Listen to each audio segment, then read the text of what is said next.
ॾिसो ॾाढी अचंभ जी ॻाल्हि आहे, कातिल गिरफ़्तार नथो थिए।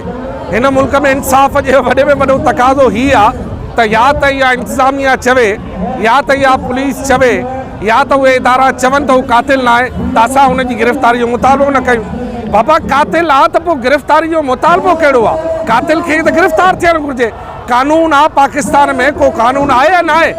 पाकिस्तान जो कानून इहो चए थो त जंहिं कंहिंजो साहु वरितो आहे उनजो कातिल गिरफ़्तार थियणो आहे। हाणे उनजे कातिल जी गिरफ़्तारीअ जे लाइ अॼु सॼे सिंध जा साहब हिते धरणो में वेठा आहिनि। असांजे पुलिस वारनि दोस्तनि ॿ टे दफ़ा रोके पिया असांखे, हींअर बि हिते कंटेनर हयो वेठा आहिनि। बाबा असां को अहिड़ो मुतालबो, को गैर कानूनी मुतालबो पिया कयूं?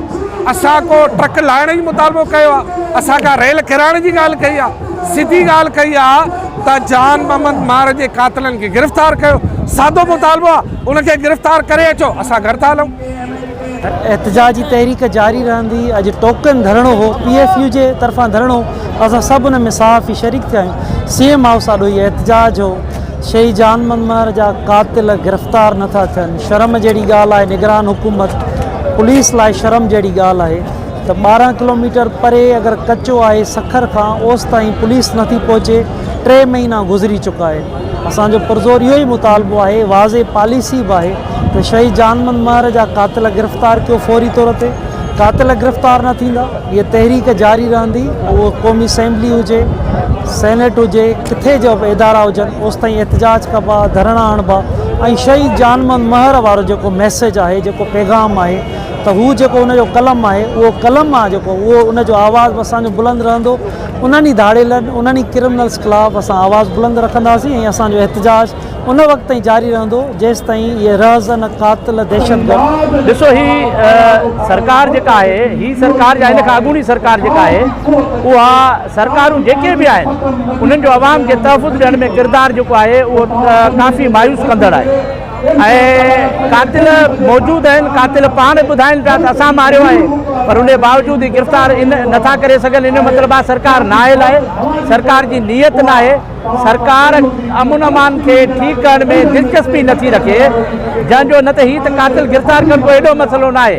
सिर्फ़ु 3 ज़िलनि जा जेके सरदार आहिनि, जेके जंहिंजे हदुनि में उहे रहनि था, रुगो उन्हनि सरदारनि खे ॿाह मां वठिबो त 2 कलाकनि जे अंदरि कातिल गिरफ़्तार थींदा। पर तव्हांखे ख़बर आहे त मज़लूम माण्हू जेके आहिनि, महकूम माण्हू जेके आहिनि, उन्हनि खे उन्हनि जे मुतालबे खे देरि सां मञियो वेंदो आहे। ऐं हीअ जिदोजहद फेडरल यूनियन ऑफ जर्नलिस्ट जे तरफ़ां आहे ऐं सॼी सिंध में आहे। अॼु सॼे पाकिस्तान में एहतजाज हली रहियो आहे। असां पुरुमीद आहियूं त हिन जा कातिल गिरफ़्तार थींदा।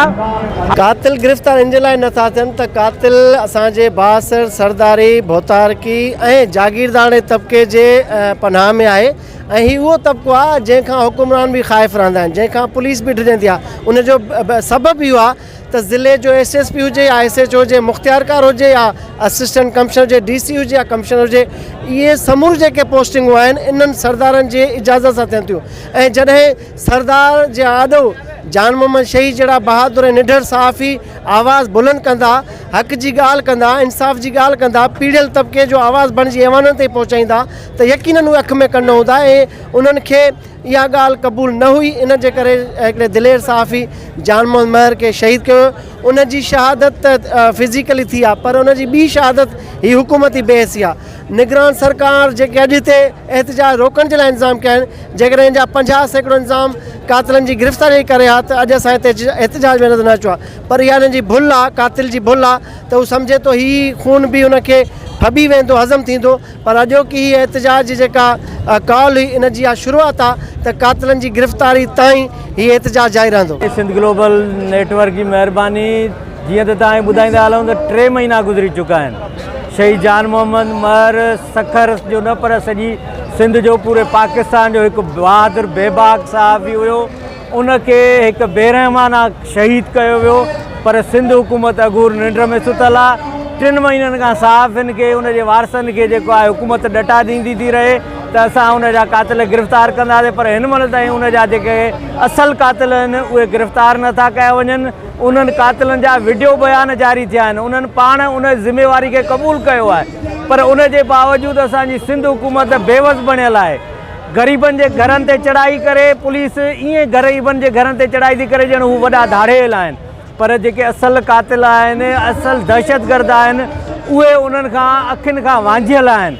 असीं अॼु सॼी सिंध मां जेके सहाफ़ी कई आया आहिनि, सिंध जे गादी वारे शहर कराची में कराची प्रेस क्लब खां CM हाउस ताईं एहतजाजी मार्च कयो आहे। मुख़्तलिफ़ हंधनि ते जेको आहे पुलिस हुकूमत रुकावटूं विधियूं आहिनि, उहे असां सभु टोड़े करे वज़ीर आला हाउस जे आॾो पहुता आहियूं, पर कंटेनर रोके करे असांजो रस्तो रोकियो वियो आहे।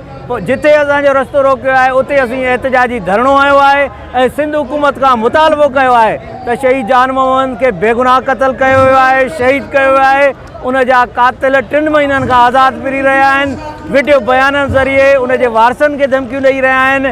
असीं मुतालबो था कयूं त फौरी तौर ते उन जे कातिलनि खे गिरफ़्तार करे कंहिं करदार सज़ा ॾिनी वञे, न त सॼी सिंध सरापा एहतजाज हूंदी। शहीद जान मोहम्मद महर काविश KTN ग्रुप जो तमामु वॾो हिकु संजीदा सुलझल ऐं बाद सहाफ़ी हो। 3 महीना अॻु 13 अगस्त ते राति जे रहज़ननि सिंध जे तमामु वॾे शहर सखर शहर में अहिड़ी जाइ ते क़तल कयो जिते SSP ऑफिस आहे, तमामु वॾो हसास एरिया में उते क़तल थियो आहे। उन जे बावजूदि हिन वक़्त ताईं सॼी सिंध हुकूमत, सॼी निगरान हुकूमत उन वाइदा कया, वॾे वज़ीर वाइदो कयो, हारिस नवाज़ जेको रिटायर ब्रिगेडियर हारिस नवाज़ आहे, घरू वज़ीर आहे, निगरान घरू वज़ीर, उन वाइदा कया त असां फौरी तौर ते शहीद जान मोहम्मद महर जे कातिलनि जी गिरफ़्तारी खे यकीनी बणाईंदासीं। पर उहो गुज़िरियल 3 महीननि खां सॼी सिंध ते छा सॼो मुल्क सरापा एहतजाज आहे।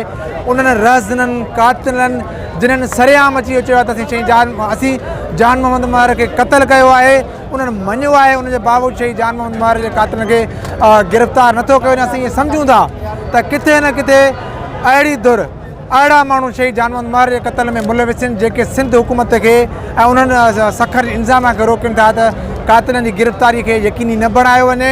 पर काविश ऐं KTN समेत सॼी जी सिंध जो शऊर, हीउ सॼी मुल्क जो शऊर इहो वाइदो थो करे। अॼु पिण जेको वज़ीर आला हाउस जे अॻियां हीउ जेको एहतजाज आहे, उन में जेको तमामु वॾे अंग में जेका शिरकत थी आहे, असां उन्हनि सभिनी दोस्तनि जा शुक्रगुज़ार आहियूं। पर इहो वाइदो था कयूं, इहो वचन था कयूं त काविश KTN कोशिश समेत जेका सॼी सिंध जो शऊर आहे, शहीद जान मोहम्मद महर जे कातिलनि, प्लानरनि, उन्हनि समूरनि जी गिरफ़्तारीअ ते असांजी जदोजहद जारी रहंदी।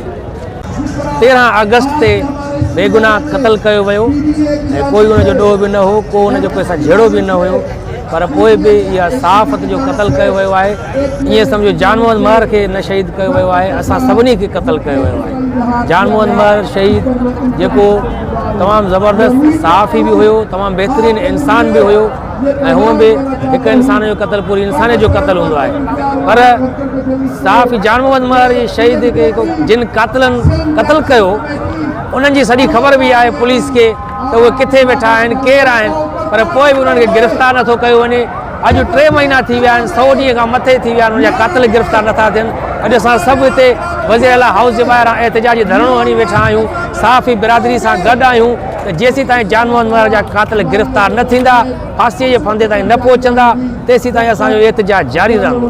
वज़ीर आला सिंध खे त मामले जो नोटिस वठो, फौरी तौर ते तव्हांजो हीउ जेको सेटअप हले थो पियो उन में ई जान मोहम्मद जा कातिल गिरफ़्तार करे हिकिड़ो मिसाल क़ाइमु कयो त असांजी जेका रिट आहे उहा हिन वक़्तु बहाल आहे निगरान जी। छो त हीउ हिकिड़ो सुवालु आहे तव्हांजे लाइ त तव्हांजे मौजूदगी में शहीद सहाफ़ी जान मोहम्मद जा कातिल गिरफ़्तार न थियनि त तव्हांजे लाइ सवालिया निशान आहे।